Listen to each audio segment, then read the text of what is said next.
Somewhere in the multiverse, there exists a world almost exactly like ours. Same people. Same places. Same AI data centers popping up all over the place. But with one small difference, as you know.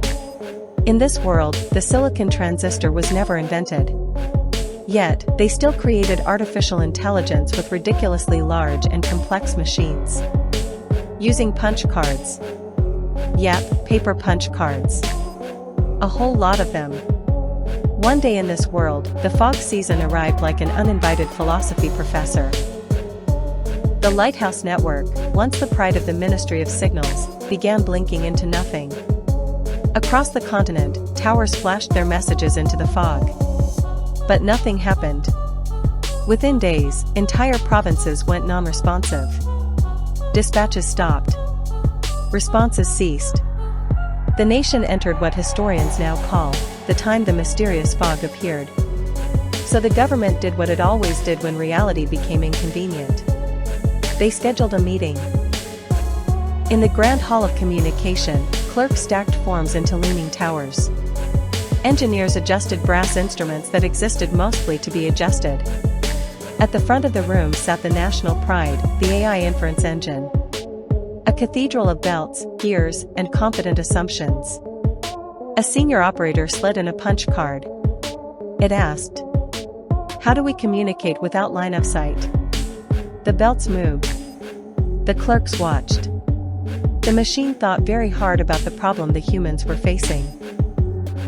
Then a punch card emerged.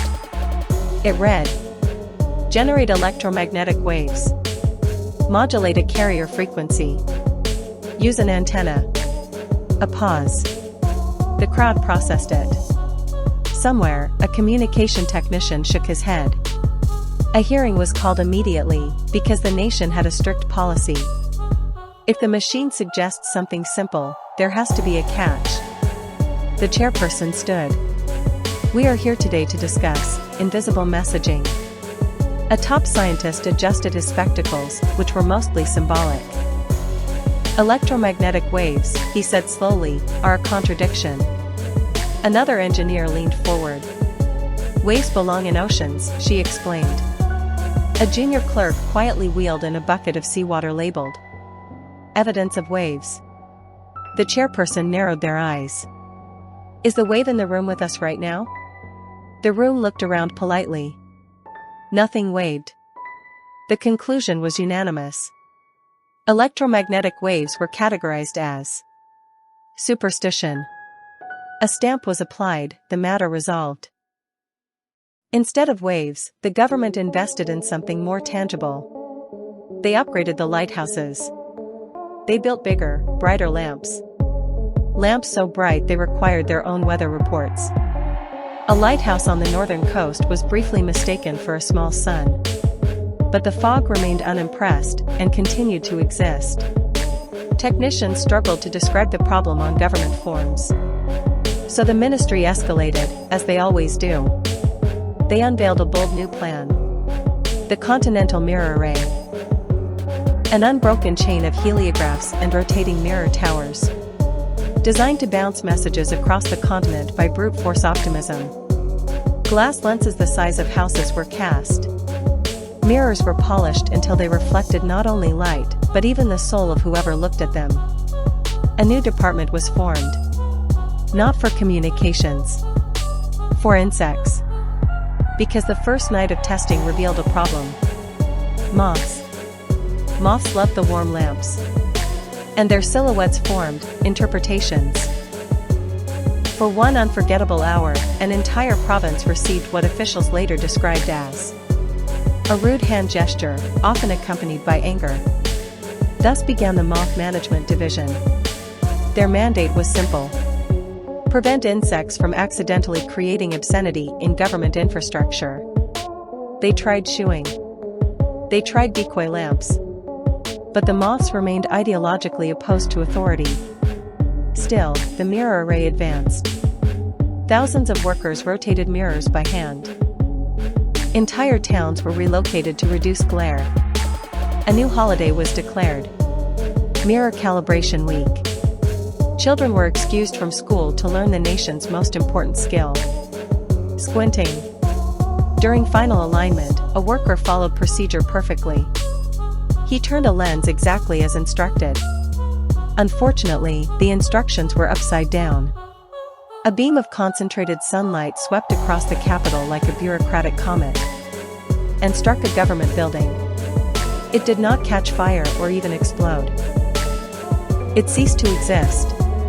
Ash drifted gently through the air. A stunned official cheered, "This proves it works."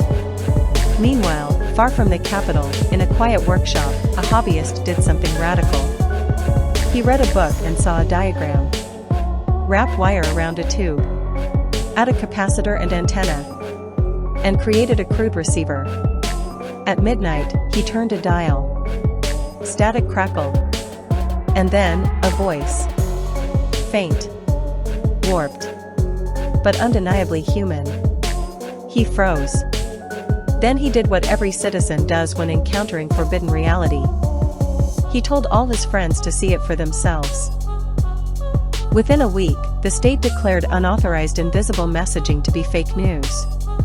Radios were confiscated immediately, which is how the government accidentally assembled the largest collection of radios in one building. In the confiscation office, a junior clerk, bored and competent, began improving them. A better coil. Cleaner tuning. Proper antenna length. Suddenly, the impossible became unavoidable. A voice came through clearly. From hundreds of miles away. The room went silent. A manager walked up to the radio and said, "Mom, is that you?" Nobody knows what happened after that, but an emergency meeting was held. Charts were shown. Budgets were compared. The mirror array's cost was multiple times their GDP. The radio's cost was surprisingly affordable. Top analysts were fired. Not for being wrong, but for being wrong expensively. The mirrors were decommissioned and replaced with radio communication. A plaque was quietly installed on the last mirror array. Early experiment in long-distance communication. Which is what governments do when they make a mistake but can't admit it. The ministry returned to the punch card AI. A new card was inserted. What do we do with the giant mirrors? The belts moved. The clerks watched. A card emerged. It read, "It depends." A pause. The crowd processed it, once again. Then a second card emerged. It read, "Use it to self-reflect." The room stared at the mirrors. And for the first time, they saw themselves. And it wasn't pleasant. And that's how they invented radio. Not by listening to their own artificial intelligence, but by trying to outsmart the truth. While hard work can build monuments, wisdom simply follows instructions.